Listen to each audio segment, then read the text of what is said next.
Hello, my true crime lovelies. How are you? All right, I am back. I'm in the same outfit. It's the same day. It's a little bit later. The pretrial conference did happen.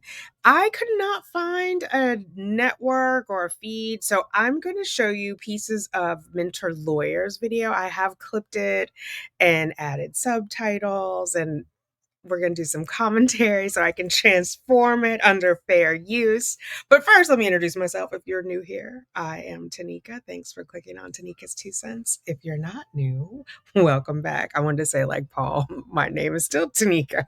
I love it when he does that. Anyway, focus. So, yeah,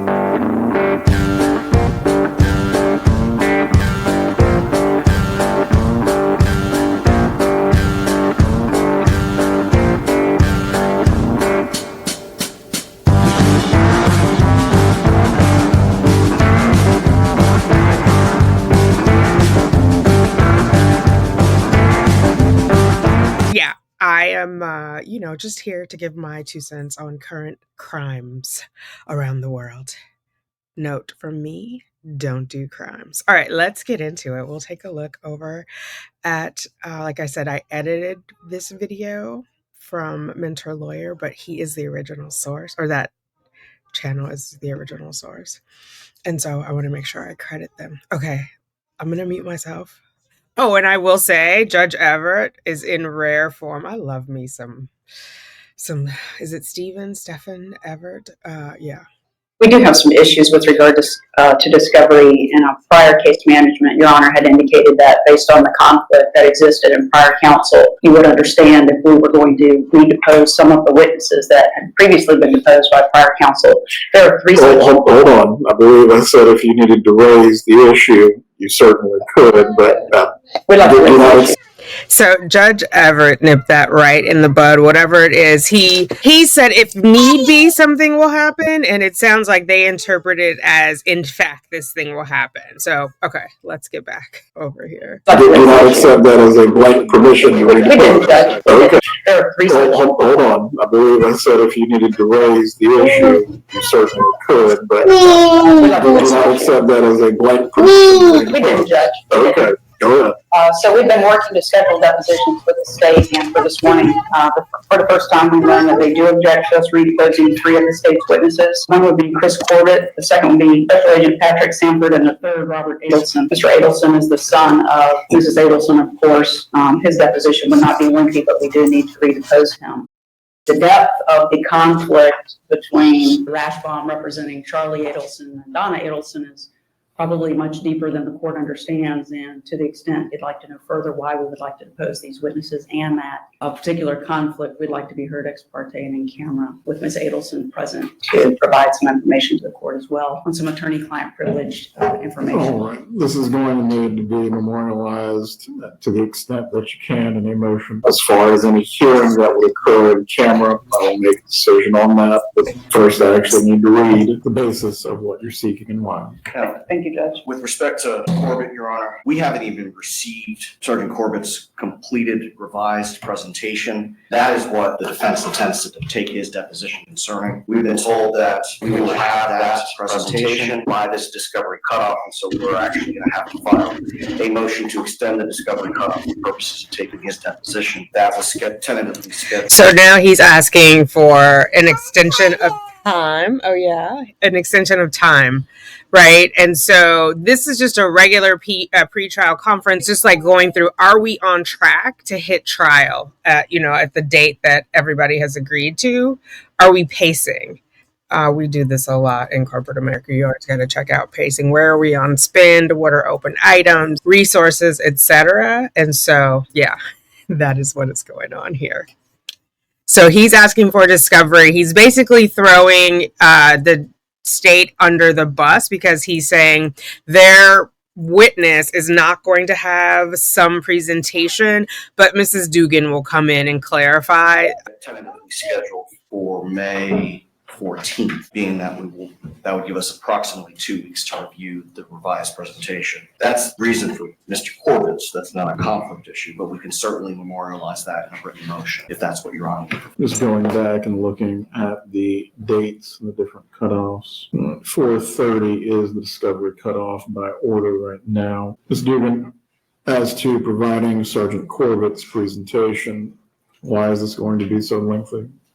He's just working on the cases that are in front of him right now, but he has assured me that he's going to be working on this presentation as soon as he possibly can.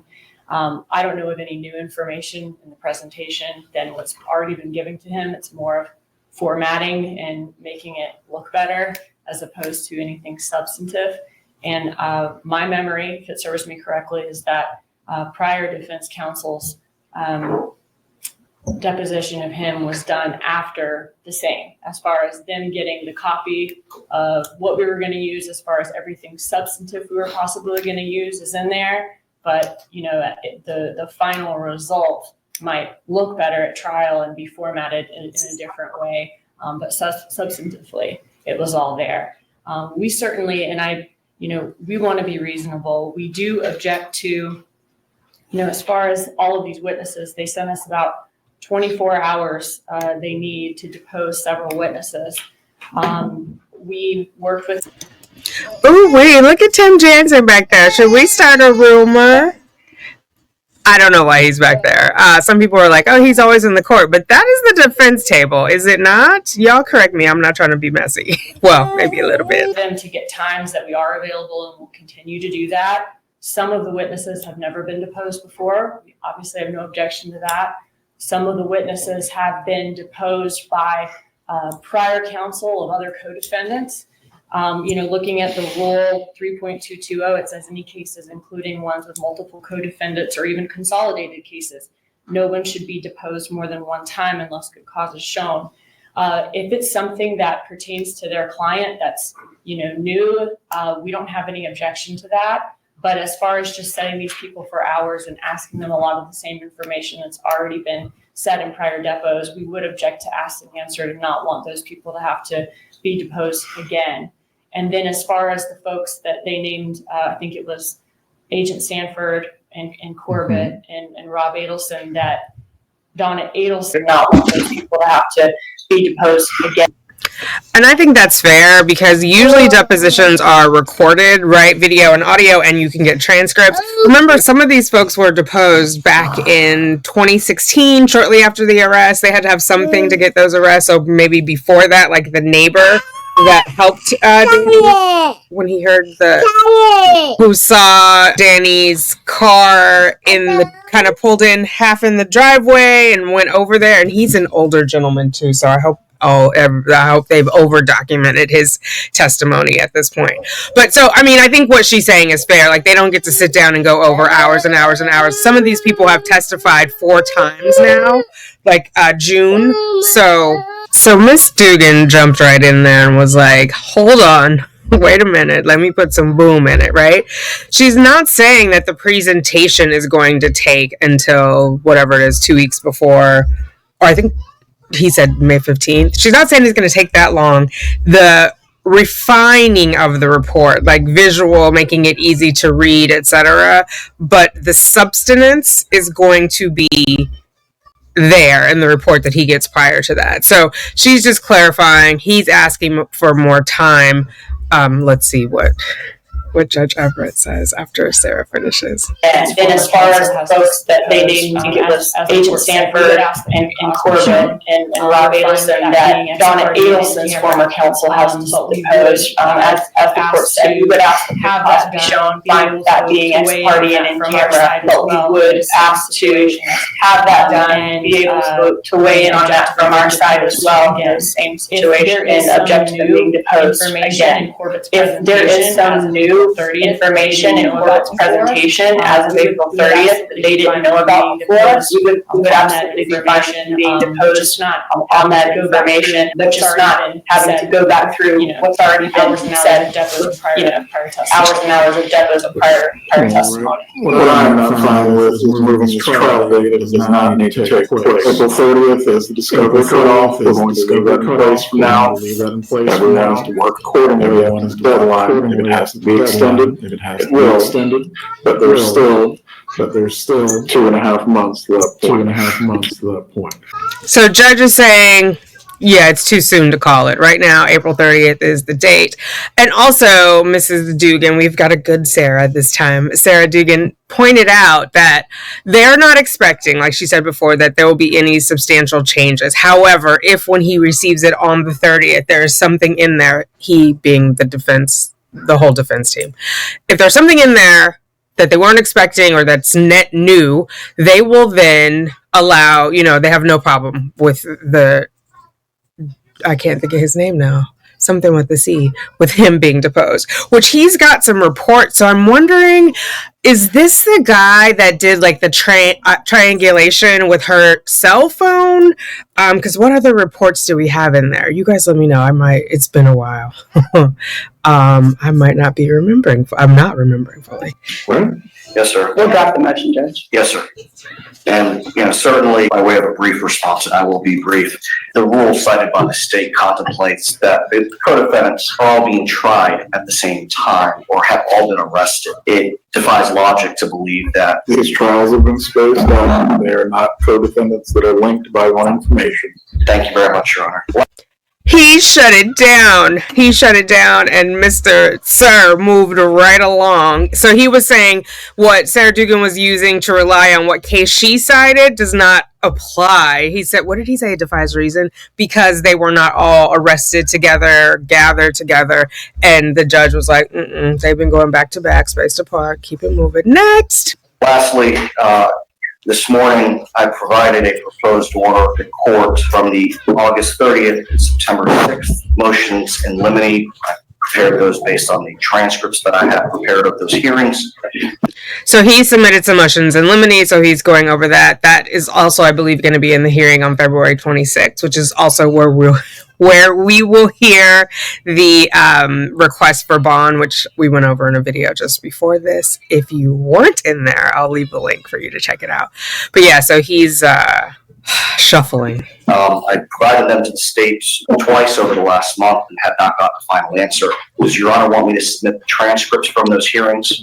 Oh, and I want to say too, motion in limine. So if you remember when Rashbaum first started with Charlie, he had that first motion in limine, something to do with Wendy. I can't even remember the specifics, but something Wendy said ended up opening the door. So then it made the motion in limine moot, and Jeff Lacoste got to come back.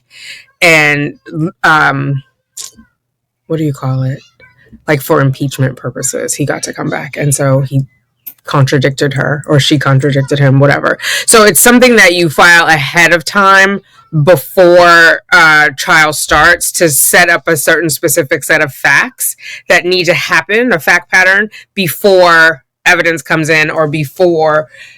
That's the only way I've seen them. I imagine it could just be like to have it as a motion in limine just to get something out. But I don't know why that wouldn't be.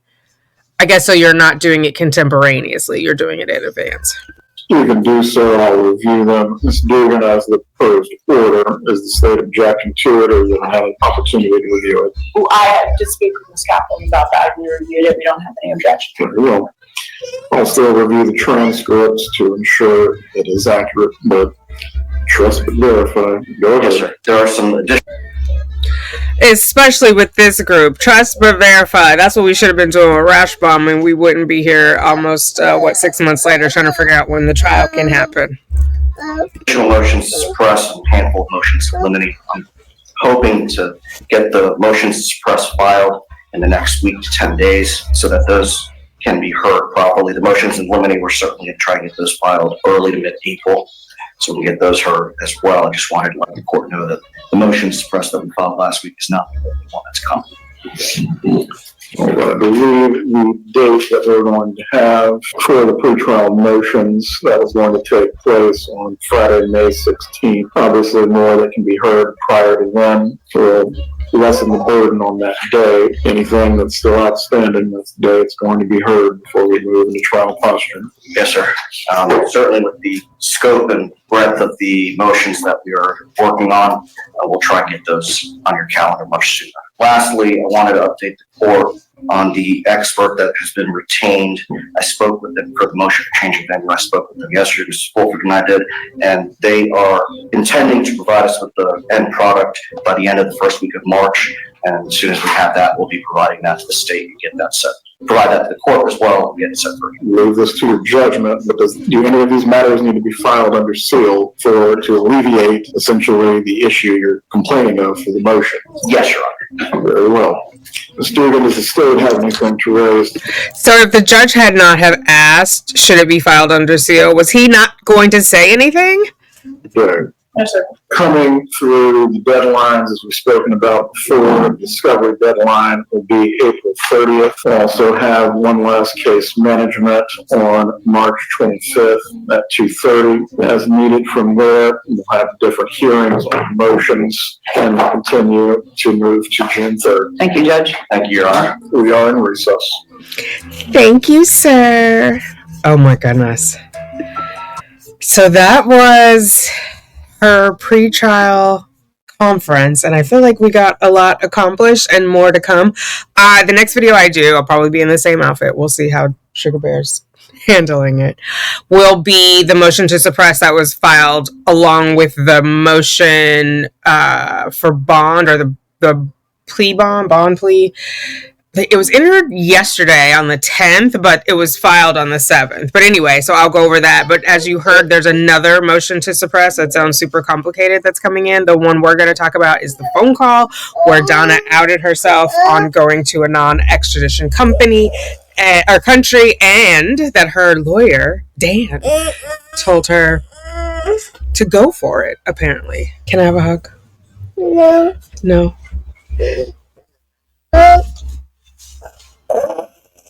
So I have the phone call. We're gonna listen to it together. I found it on Jeannie McKelvey's oh my god, not Jeannie, that is not her name. Jeannie McKelvey is who I went to high school with. Gigi McKelvey, what are the odds? She's got the best audio. She has the best audio on these phone calls that I found. Okay. Yeah, I know. So we'll listen to that. We'll read the motion. We'll get a sense of what are they targeting? Did she have a reasonable expectation of privacy? See you in the next video. Help me figure it out. All right. I will talk to you guys later. Toodles. Do you want to say it again? Toodles. Yes. Did you say it? Yes.